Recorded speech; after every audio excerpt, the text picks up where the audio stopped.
Question number one. At Monday practice, Lonnie sprints 200-meter a total of 24 times. At Tuesday's practice, he sprints 240-meter a total of 20 times. On both days, he rests for 30 seconds between each consecutive pair of sprints. So Lonnie sprints at a constant speed of 8 meter per second.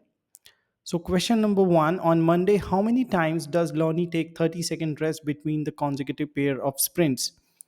Since he sprints for 24 times, so there will be a rest of 23 times. There will be 23 consecutive rest. So there will be a rest of 23 times. On Monday, question number two, Lonnie's total practice time. So on Monday, first we have to find the time for the one sprint.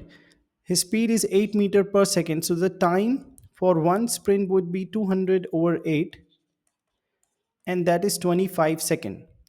So his total time for Monday would be the time for the sprint, which is 25 for one. So for 24 sprints, so we multiply, plus there is a rest of 30 second 23 times. So 30 or 20, 30 times 23. So it's going to be,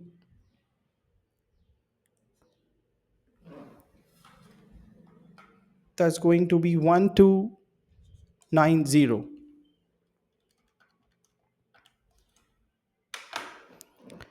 And then on question number C, determine how many fewer seconds Tuesday's practice will be as compared to the Monday's practice. So on Tuesday, the time for one sprint, which is of 240 meters, so we divide it by 8 to get the time. 8 is the speed, that's 30 seconds for one sprint. And since he has taken sprint 20 times, so the total time would be, so 30 seconds for one sprint, and there are 20 sprints, so 30 times 20 plus there will be a rest of 19 times in 20 sprints, so 19, and each is of 30, so we multiply by 30. So this is 600 plus 570, which is going to be 1170.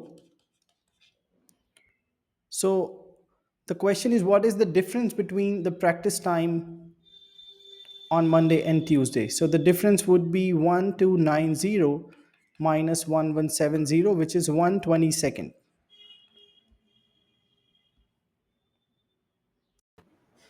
Okay, in the second question, consider the following arrangements of the positive integers, which is 1, 4, 1, 2, 4. So the first row has 1, the second 2, 4, the third row has 5, 7, 9, and the fourth row it's 10, 12, 14, and 16. So you can see in the first row there is only one number, in the second row there are two, in the third row there is three, in the fourth row there are four numbers, and if the row starts with the odd number, it has only odd numbers in the row. If the row starts from even number, like the fourth row starts from 10, so it will have all the next consecutive even numbers, 10, 12, 14, and 16. And all these are consecutive, like 1, 2, then 4. Okay. What, and also you should look at the last number of the row, which is 1, 4, 9, and 16. All these numbers are perfect square, and like 4 is the square of 2, which is the last number of the second row. 9 is the square of 3, which is the third last number of the third row. 16 is the square of 4, and which is the fourth last number of the fourth row, right? So the question number 1 is, what is the average of the integer in the fifth row? So the fifth row starts from 17, so it will have all the odd numbers, 17, 19, 21, 23, and 25. So the average of all these numbers will be,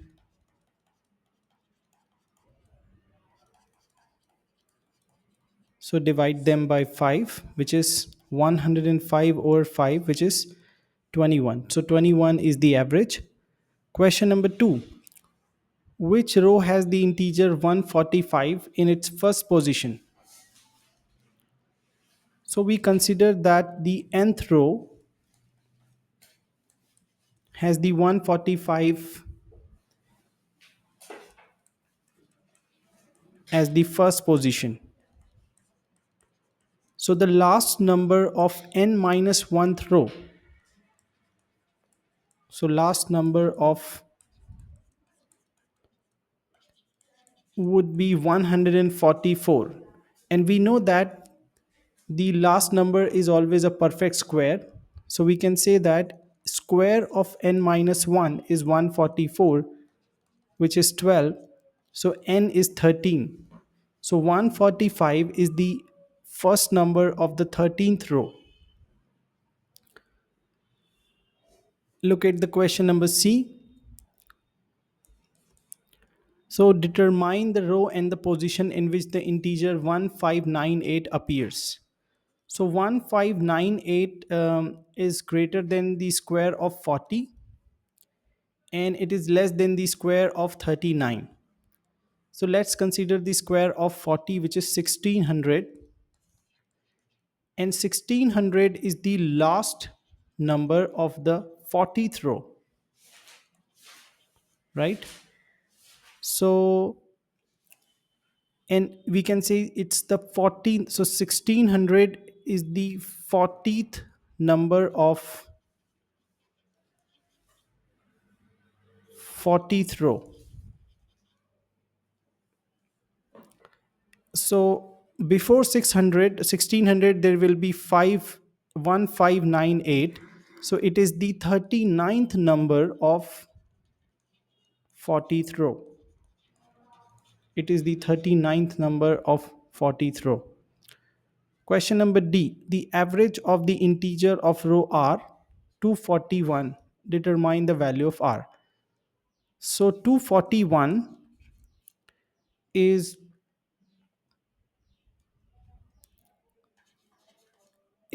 greater than 225, which is square of 15, and it's less than 256.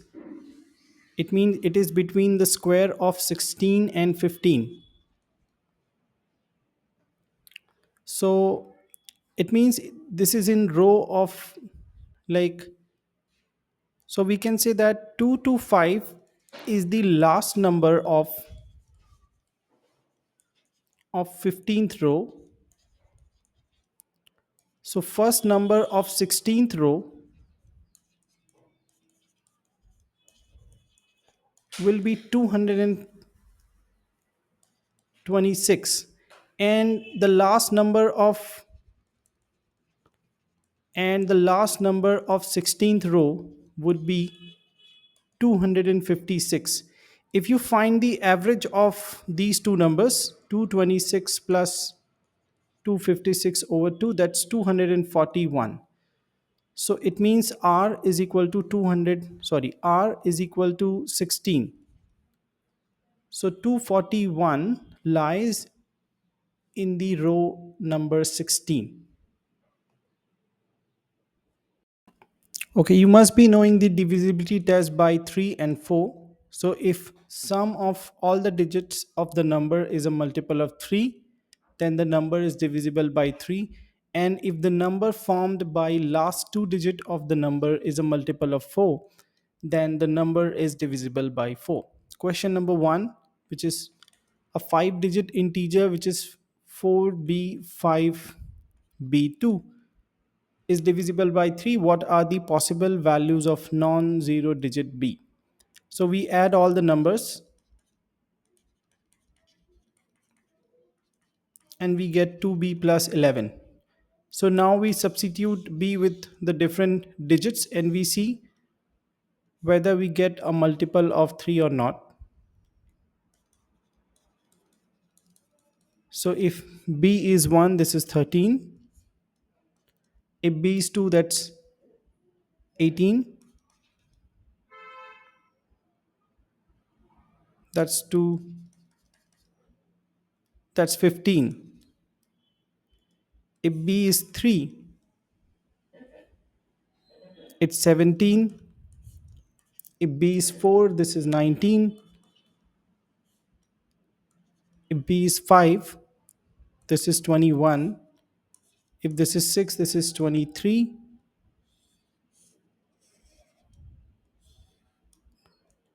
If this is 7, this is 25. If this is 8, this is 27.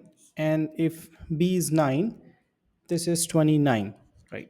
So you can see that when B is 2, 5, and 8, we get a multiple of 3. So therefore the possible values of B are, so B is 2 or B is 5 or B can be equal to 8. All right. Now question number 2, the 5 digit positive integer we have here, which is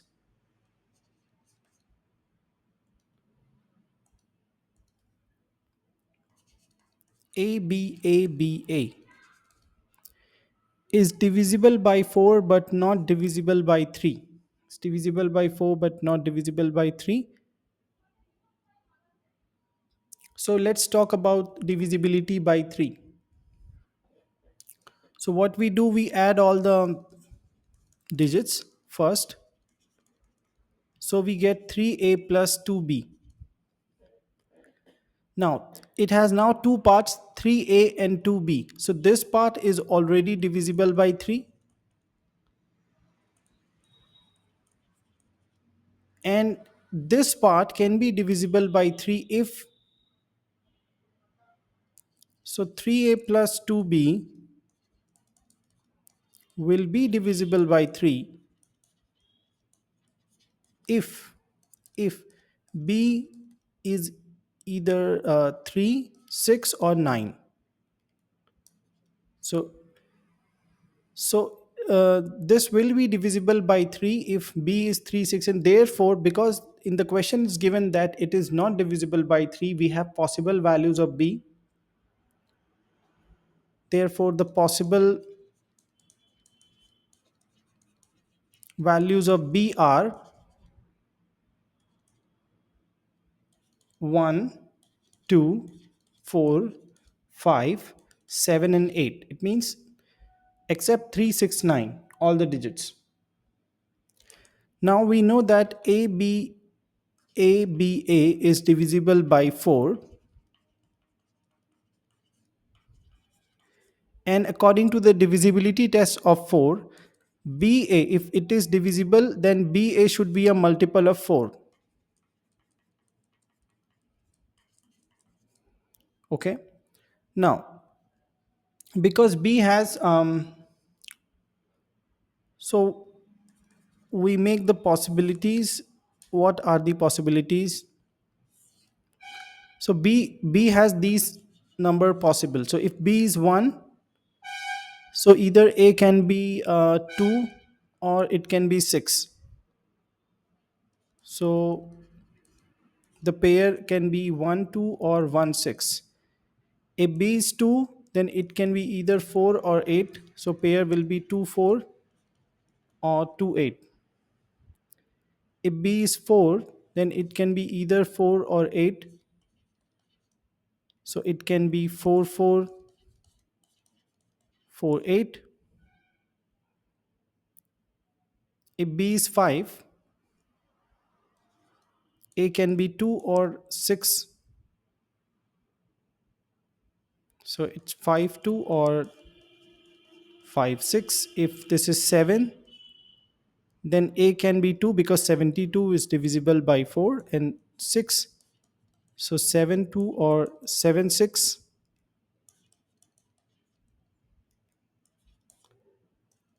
And then you see B can be 8.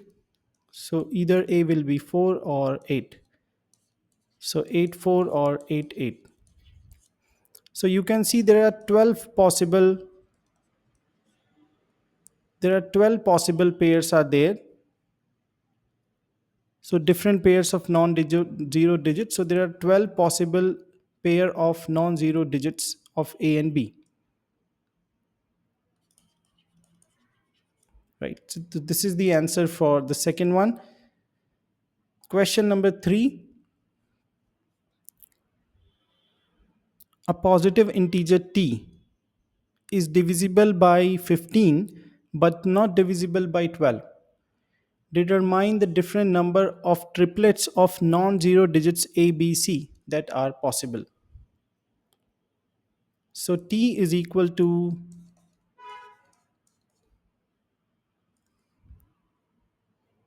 that is ACA2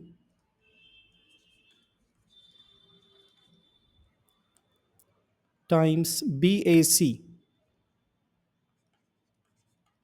See, this is divisible by, if you look at the question, it's divisible by 15 but not divisible by 12. So if it is divisible by 15, it means it is divisible by 3 and 5, because 15 is 3 times 5. So it's divisible by 3 and 5. And if it is divisible by, not divisible by 12, it means 12 is what? That's 3 times 4. It means not divisible by, it means this is not divisible by 4. So it is divisible by 3 and 5, but that is not divisible by 4. We know that the divisibility rule of 5 is the unit digit should be either 0 or 5. So t has two parts, one and the second. So the first part has 2 in the unit digit, so it is not divisible by 5. Then we must be sure that BAC should be divisible by 5. So it is a non-zero digit, therefore C should be 5 because it's divisible by 5. So T is A5 A2 times BA5, right?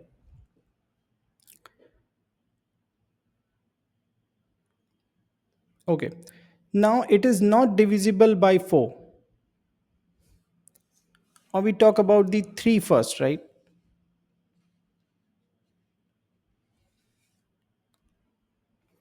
Now we first see it is divisible, it is not divisible by 4.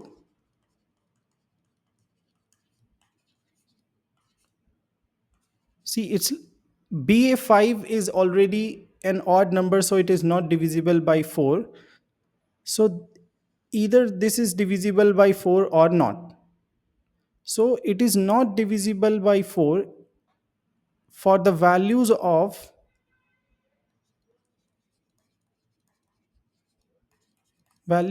A, when A is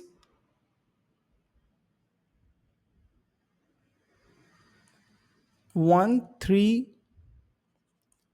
5, 7 and 9. Otherwise, like if you take 2 instead of,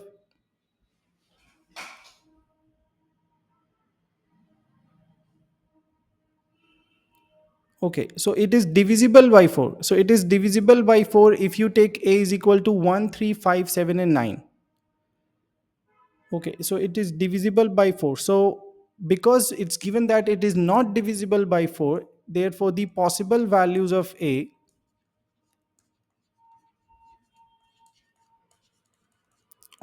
are 2, 4, 6 and 8. So these are possible values. Otherwise it will be divisible by 4. Now we come to the divisibility by 3. Okay. So if t is divisible by 3, so either this is divisible by 3, the first part, or at least one of these two part is divisible by 3, or both are divisible by 3. All right. So what we do, we add all the digits of these parts, like A plus 5 plus A plus 2, that is 2A plus 7, and B plus A plus 5. So these are two parts. So because there are four possible values of a, we consider each value one by one. So if a is equal to 2, in that case 2a plus 7 will be 11. Okay. And b plus a plus 5 would be b plus 2 plus 5, which is b plus 7. So if, because at least one has to be multiple of 3, so possible values of b are 2, 5,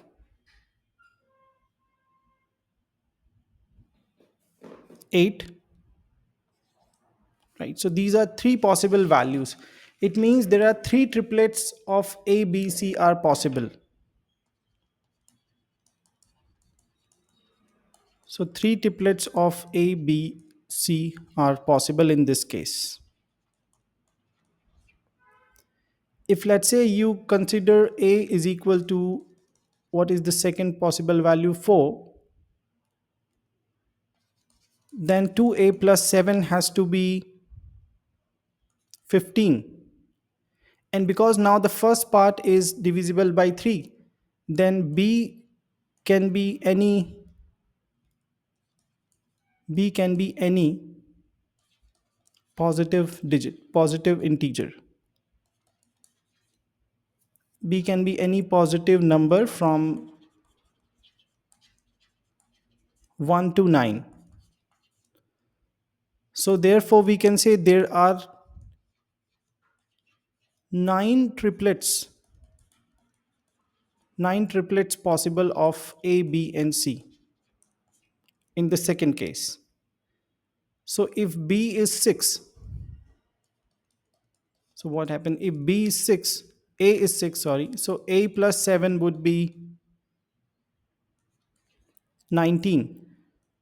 So B plus 6 plus 5,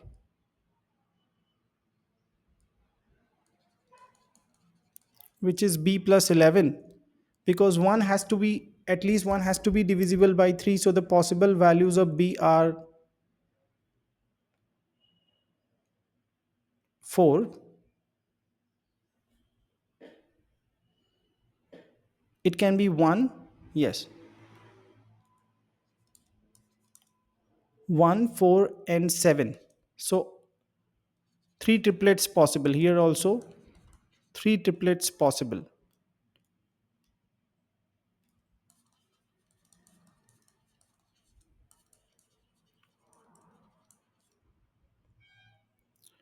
And if A is equal to 8, in that case 2A plus 7 is 23, and B plus 8 plus 5 is what? B plus 13. So there are possible values of B 2, 5, and 8. So here also three triplets possible. So how many? So we consider all these four conditions: when A is 2, when A is 4, when A is 6, and when A is 8. So how many triplets? So you see here each time,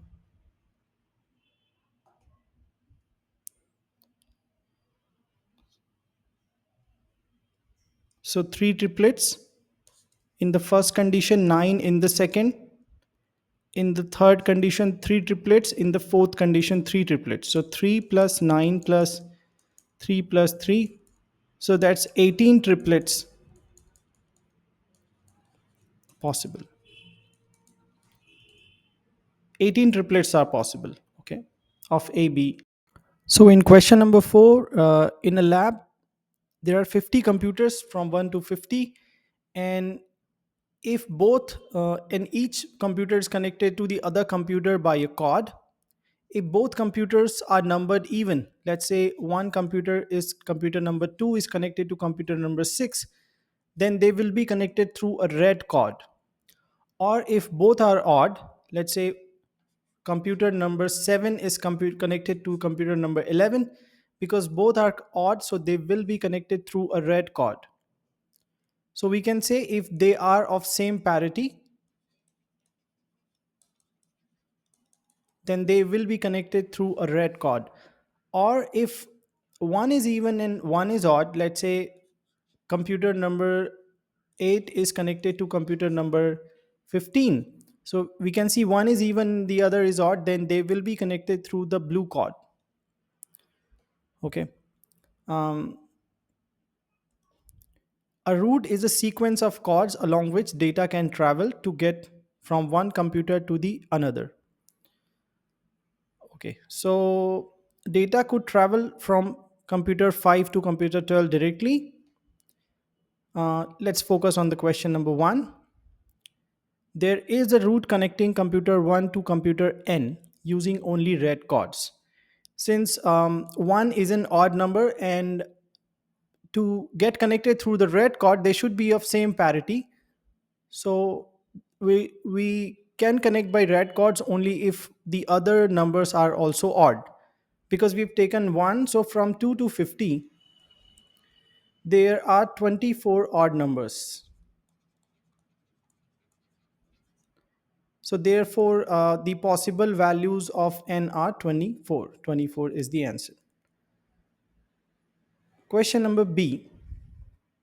Show that for every pair of distinct computers, computer A and computer B, there is always a route between them that uses only blue cords. So between computer A and B, there is a route which uses only blue cord.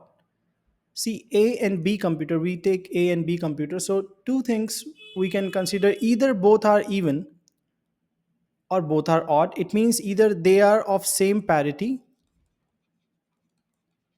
It means either both are even or both are odd, or they are of different parity. It means one is even and the other is odd. So we'll consider the first situation when A and B are of same parity. Okay.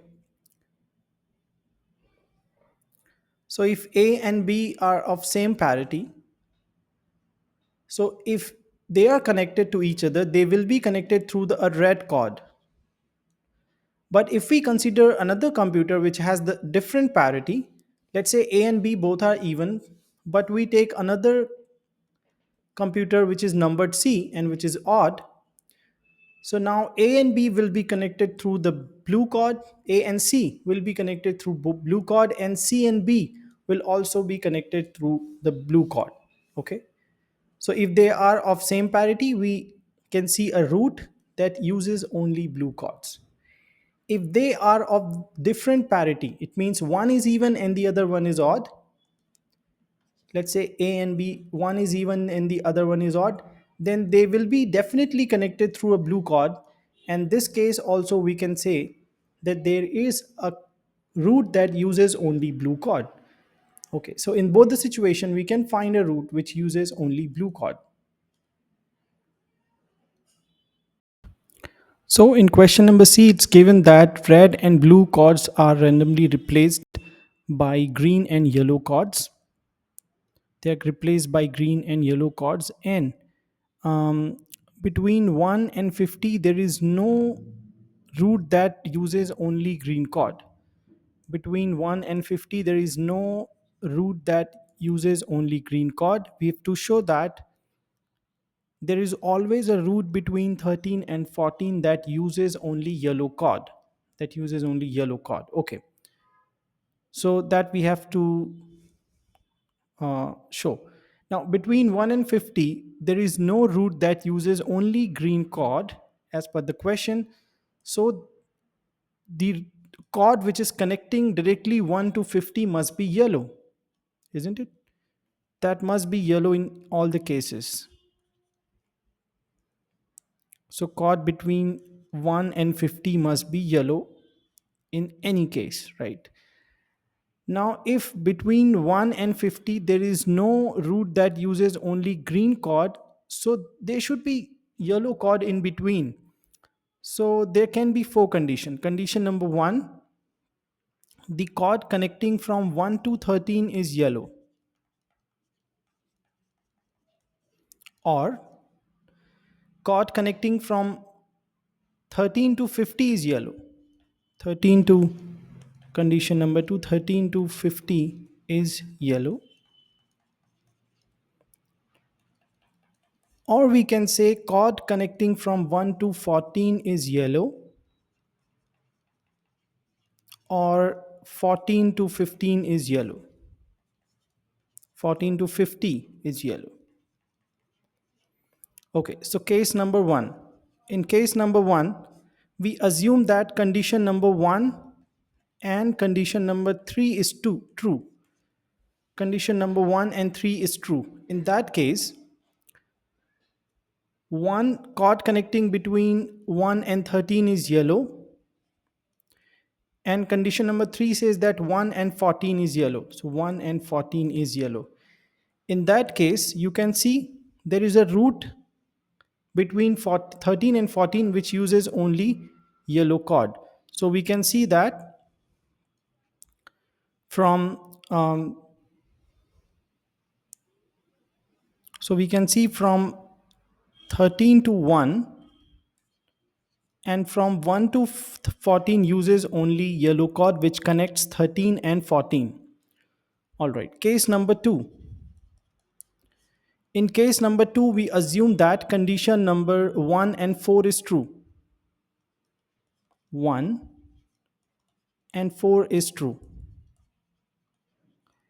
1 says that it connects there is a cord between 1 and 13 which is yellow, and 4 says that between 40 to 50 is yellow. In this case also, between 13 and 14, you can see from 13 to 1, 1 to 50, and 50 to 14, and 50 to 14 uses only yellow cord. Okay. Condition number 3, or we can say case number 3, that says 2 and 3 are true.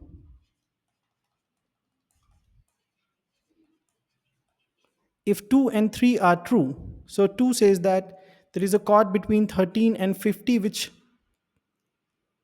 there is a cord between 13 and 50 which is yellow, and third says that between 13 to 50 is yellow. So 2 says that 30 to 50 is yellow and 14 to 50 is yellow. Okay.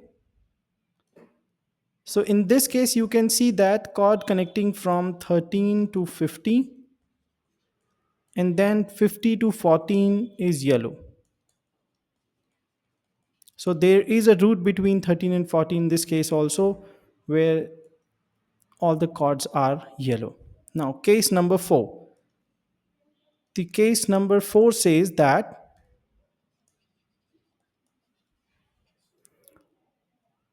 2 and 4 is true.